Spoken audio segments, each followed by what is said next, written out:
this might be a story you had to be there to think it was funny. When I was in LA, we lived in this, I wasn't married at the time. We lived in this, in the United States we call them a duplex. I don't know what you call them in England or Australia.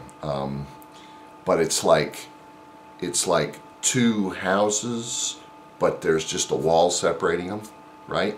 So we call that a duplex. I think there's a word for it in other countries, but anyway, that's what it was. And each house, so to speak, it was 2 stories, right? We had like 3 bedrooms upstairs. We probably had, I don't know, it was big. It was like 2,000 square feet. I think in meters, that's 180 meters square, something like that. I'm not sure, and I didn't do the math. But anyway, it was a big, it was like we rented it. And the rent was cheap. Cheap. We paid $365 for our side of that duplex, right? $365 a month. That you couldn't get that anywhere.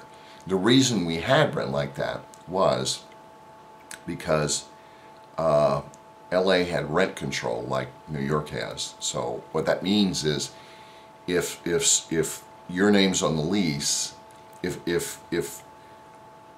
the place is continuously rented to you, then the owner can't raise, he can raise the rent every year, but only so much, like 5% or 2% or whatever it is.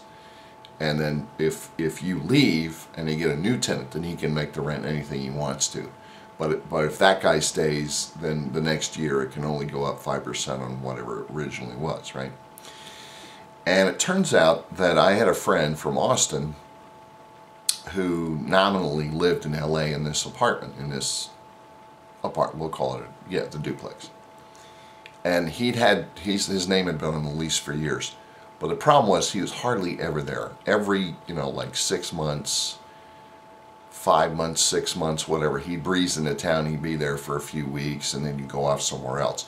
This was not an expensive place. But, I don't know what I don't know what he did, but anyway, he was just gone a lot. His name was John, and he and I knew each other from Austin. So, I got to move into there, and we would keep a bedroom open for him, and I took care of the place, and I would get other roommates for the 3rd room, and that kind of jazz. So, John wasn't married either. Nobody was married, and this is going to be a long story for a very short punchline. So anyway, we had a bunch of bachelors, that's the bottom line. And so we had a kitchen downstairs, and it had a window, and about 5 feet from that window was another building. And the window was right over the sink, and it had some little curtains over the window so that people couldn't see you preparing food, I guess.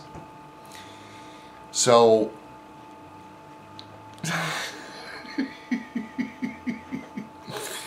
I can't remember whether this happened before or after John got married. When John got married, his wife, and he moved into the house fully with his wife, who was very fastidious and very clean and very neat, unlike the rest of us.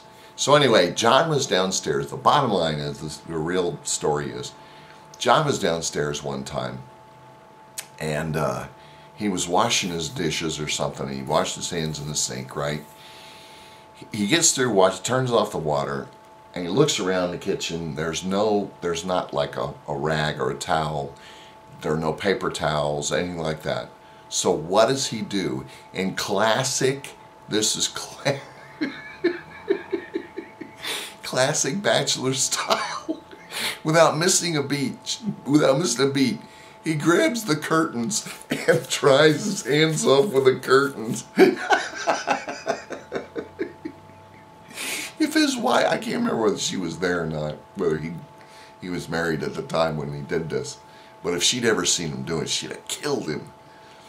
So she would have bought paper towels and put them right there so he wouldn't do it. Anyway, that's the way it goes with bachelors. So I just, when I saw him do that, I happened to be in the kitchen at the time, and I saw him do it. I'm like, really? Seriously? I never would even have thought to do it. I mean, if that happened to me, I'd have like dried on my t-shirt or something like that. But he went straight for the curtains. So, so anyway, thanks for watching. Rate, thumbs up, comment, subscribe.